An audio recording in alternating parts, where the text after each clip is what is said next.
Thank you very much, Jen, and good morning, everyone. I'd like to spend a few minutes to provide you with an overview of what we have done and are continuing to do and what we are dedicated to achieving.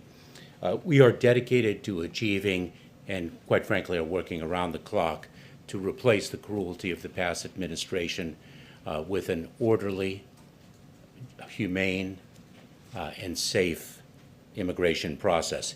It is hard and it will take time, but rest assured we are going to get it done. Let me explain to you why it is hard and why it is going to take time. I think it is important to understand what we have inherited because it defines the situation as it currently stands. Entire systems are not rebuilt in a day or in a few weeks. To put it succinctly, the prior administration dismantled our nation's immigration system in its entirety. When I started 27 days ago, I learned that we did not have the facilities available or equipped to administer the humanitarian laws that our Congress passed years ago. We did not have the personnel, policies, procedures, or training to administer those laws. Quite frankly, the entire system was gutted.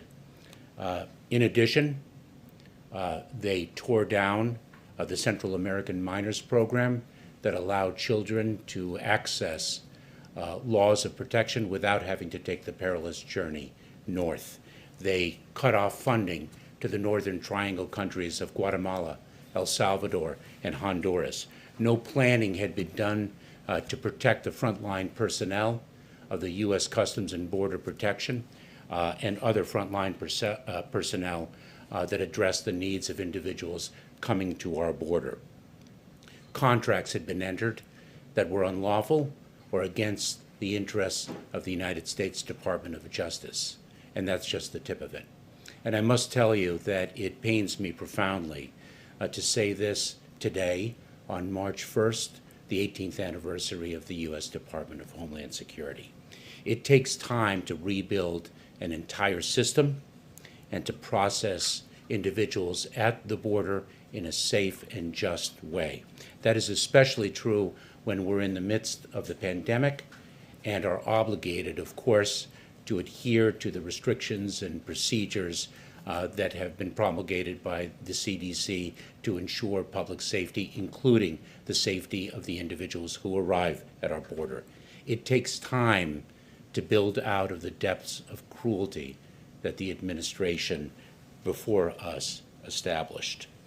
What we are seeing now at the border is the immediate result of the dismantlement of the system and the time that it takes to rebuild it virtually from scratch. We have, though, already begun to design and, in fact, have begun to implement a new, innovative way to address the needs of the population that was forced to remain in Mexico during the prior administration. That rebuilding, that innovative solution is but one part of a multi-part strategy to execute on the President's vision. For example, we've also begun to rebuild the process for young people to be able to access avenues of protection without having to take the perilous journey.